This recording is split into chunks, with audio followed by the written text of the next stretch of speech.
কিংসফোর্ডে বন্দে মাতরম করার অভিযোগে যে বালককে বেদভার মুক্তি দিলেন ব্রিটিশ সরকার, তারই পক্ষে দাঁড়িয়ে ক্ষুদিরাম বোস ও প্রফুল্ল চাকি সাহেবের ফিরনগাড়ি লক্ষ্য করে বোমা চালালেন মুজফ্ফরপুরে।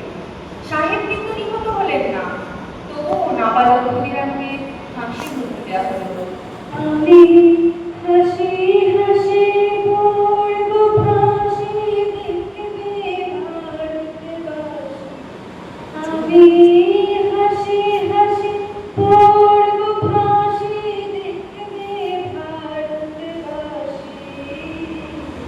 একবার বিদায় দে মা ঘুরে আসি, একবার বিদায় দে মা ঘুরে আসি। 9 সেপ্টেম্বর 1915 ইংরেজদের সম্মুখ শহরে স্বাধীনতা ছিনিয়ে নিতে অস্ত্র আনার পরিকল্পনা করেন যতীন্দ্রনাথ মুখোপাধ্যায়। বালেশ্বরের সঙ্গীদের নিয়ে জাহাজ থেকে সেই অস্ত্র নামাতে গেলে ইংরেজ বাহিনী তাদের ঘিরে ফেলে। বুড়িবালকে ঘিরে লড়াই বাজে বিরাট ইংরেজ বাহিনী বনাম বাঘাযতীন ও তার 4 সতীর্থদের মধ্যে। এককালে সমুদ্রচারী হাতে যিনি বাঘ মেরেছিলেন, সেই বীর সেদিন মাটিতে লুটিয়ে পড়লেন। যারা স্বর্গগত তারা এখনো জানে স্বর্গের চেয়ে প্রিয় জন্মভূমি। এসো স্বদেশ প্রতি মহাদীক্ষালো, সেই মৃত্যুঞ্জয়ীদের চরণজলি। 8 এপ্রিল 1930 মাস্টারদা সূর্য সেন ও তার 65 জন শিষ্য মিলে পরিকল্পনা করে চট্টগ্রামে ব্রিটিশ পুলিশের অস্ত্রাগার লুণ্ঠন করেন এবং তারপরেই লুকিয়ে আশ্রয় নেয় জালালাবাদ পাহাড়ে। এর 4 দিন পর ব্রিটিশ বাহিনী খুঁজে বের করে মাস্টারদা ও তার শিষ্যদের। সেই দিনের অস্তমিত সূর্য ছিল সূর্য সেনের রক্তের আহ্বান। চন্দ্রে চল সবে ভারত সংগ্রাম, মাতৃভূমি করে অবহেলা। চন্দ্রে চল সবে ভারত সংগ্রাম, মাতৃভূমি করে অবহেলা। 8 ডিসেম্বর 1930 বিনয় বসু, বাদল গুপ্ত, দীনেশ গুপ্ত সাহেবী পোশাকে ট্যাক্সি থেকে এসে নামলেন রাইটার্স বিল্ডিং এর সামনে। সোজা উঠে দেখলেন দোতলায় সামনেই সিমসনের ঘর। দ্বাররক্ষীকে ঠেলে ঢুকে গেলেন ভেতরে। বন্দুকের আওয়াজে গর্জে উঠল রাইটার্স, লুটিয়ে পড়লেন সিমসন। এরপর রাইটার্স বিল্ডিং এর অলিন্দ বারবার গর্জে উঠল বিপ্লবীদের গুলির শব্দে।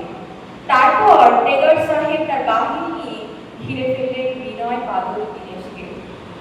ভারত আমার ভারতবর্ষ, স্বদেশ আমার স্বপ্ন গো।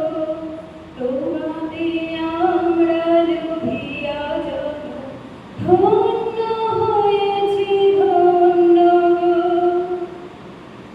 24 সেপ্টেম্বর 1932 মাস্টারদা সূর্য সেনের মন্ত্রে দীক্ষিত প্রীতিলতা উপাধ্যায় মাত্র 15 জন সশস্ত্র বিপ্লবীকে নিয়ে পাহাড়তলির ইউরোপিয়ান ক্লাব আক্রমণ করে আগুন ধরিয়ে দিলেন।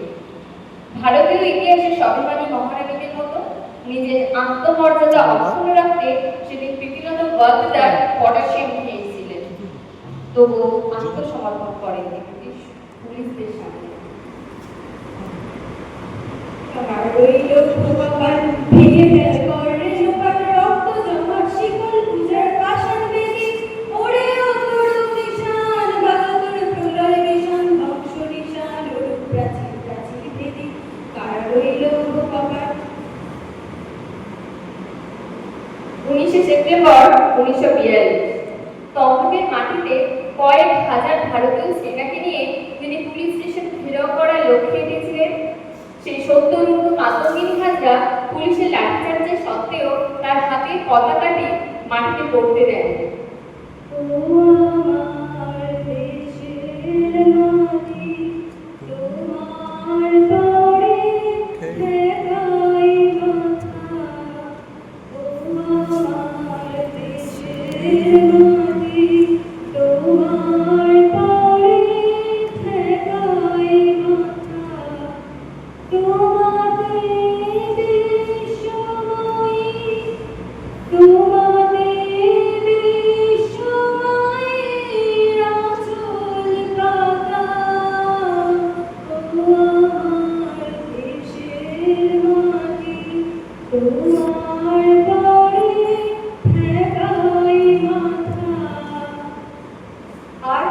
ঠিক পরের বছর 1943 19 ডিসেম্বর জাপান সরকারের অধীনে থাকা আন্দামান দ্বীপ সেদিন হস্তান্তর করা হল ইন্ডিয়ান ন্যাশনাল আর্মিকে।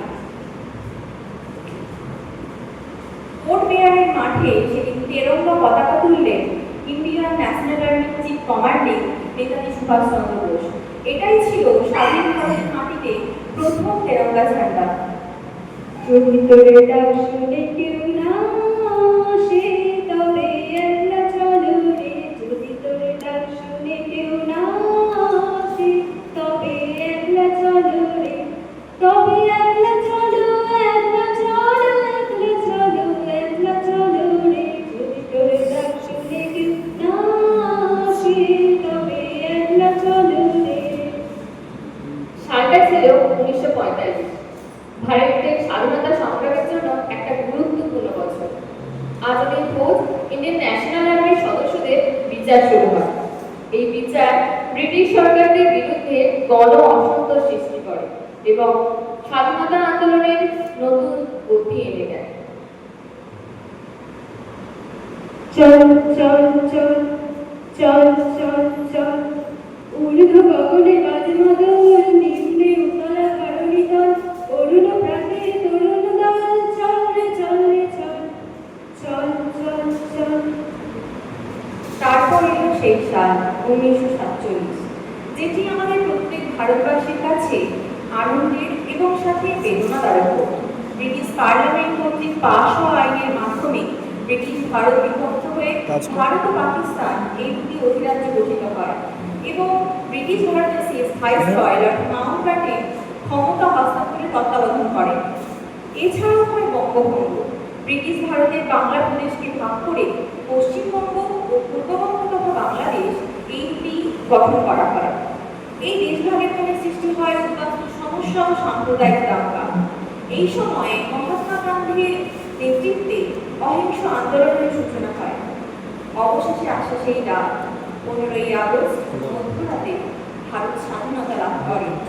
ব্রিটিশ পতাকা ইউনিয়ন জ্যাকের পরিবর্তে ভারতীয় তেরঙ্গা পতাকা সেটি উত্তোলন করা হয়। স্বাধীন ভারতের প্রথম প্রধানমন্ত্রী হন জওহরলাল নেহরু। এই স্বাধীনতা শুধু রাজনৈতিক মুক্তিই ছিল না, এটি ছিল আমাদের কাছে নবজাগরণ। বন্দে মাতরম, বন্দে মাতরম, সুজলাম সুফলাম মলয়জ শীতলাম, শস্য